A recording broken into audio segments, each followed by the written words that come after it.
Hello! So I am in yet another filming location, video 3, filming location 3. But today I am coming to you with a Kindle haul. So I read a lot on my Kindle, probably more than 50% of my reading, more than 60% of my reading is on Kindle. There's multiple reasons for that. One is that it's just convenient because I have the app on my phone and a Kindle is easier to transport, certainly than chunkier books. So I have a lot of books on my Kindle and I do take advantage of the 99p deals a lot. So most of the books I talk about today were in the 99p deals and probably still are, because I'm hoping to get this video out to you well in advance of the end of the month. So if anyone's interested in any, a lot of these will still be 99p. And so without any further ado, let's talk about the first book that I've purchased. Black Rabbit Hall by Eve Chase. I'll be honest, this was an absolute cover buy. I didn't even look at the synopsis. I just thought the cover and the title looked fabulous. So I bought it. Since then I have had a quick look at the synopsis so that I can update you guys. And it sounds right up my alley. So it's a gothic, dual timelines, something happened in the past. I think there may be ghosty vibes in there as well. So yeah, in a nutshell, that is Black Rabbit Hall, and I'm very excited to get to that one. So the second book that I purchased was The Paris Library by Janet Skeslein Charles. This is another dual timeline book and it's historical fiction. So the historical part of it takes part in World War II and then current day Montana.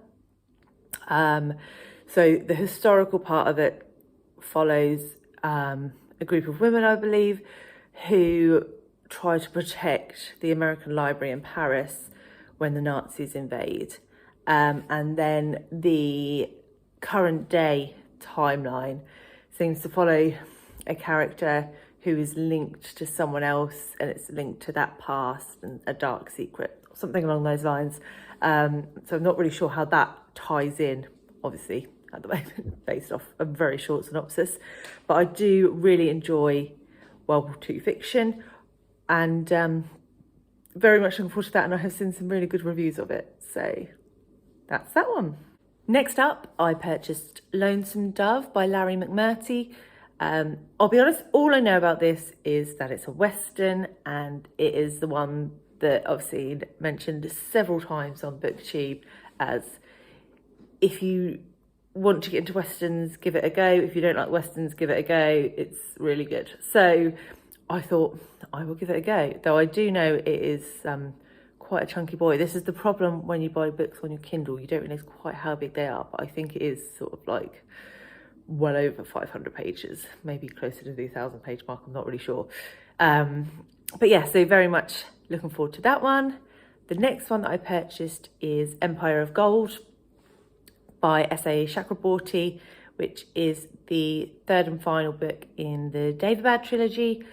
I read City of Brass last year, really enjoyed it. I'll be honest, I haven't actually got to the second book yet, which is Kingdom of Copper. But I would like to try and finish that trilogy off this year.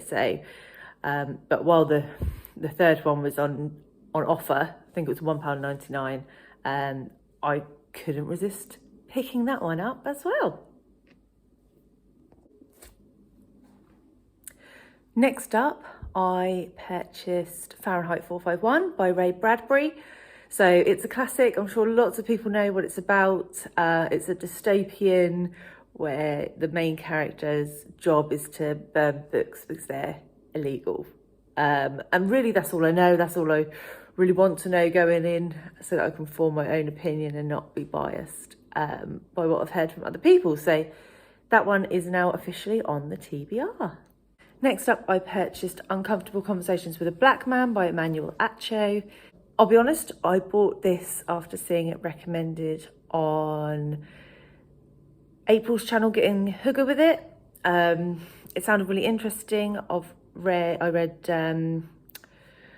Why I'm No Longer Talking to White People About Race last year, and recently I read Caste by Isabel Wilson, and I found them really enlightening, and I think it should be on everyone's agenda to educate them more on the issues of race, and particularly as a white person, how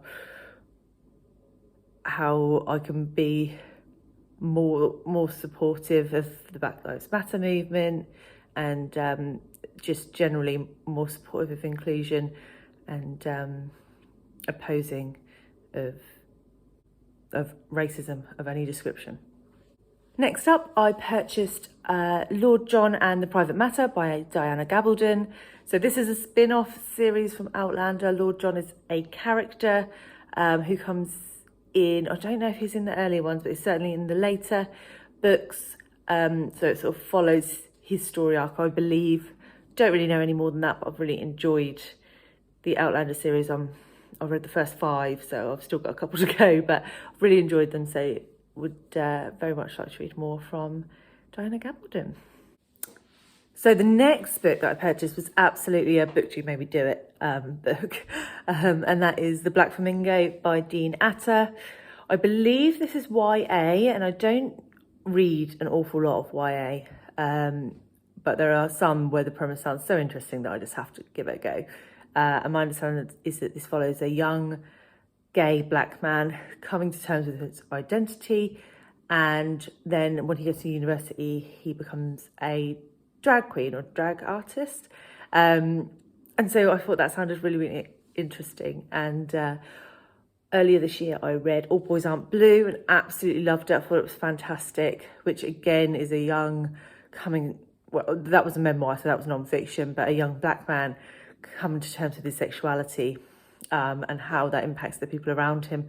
And I found it really powerful stuff. So absolutely wanted to give this one a go as well. Next up was Miss Phryne Fisher Investigates, which I saw recommended, I believe, on Jean's channel from Jean Bookish Thoughts.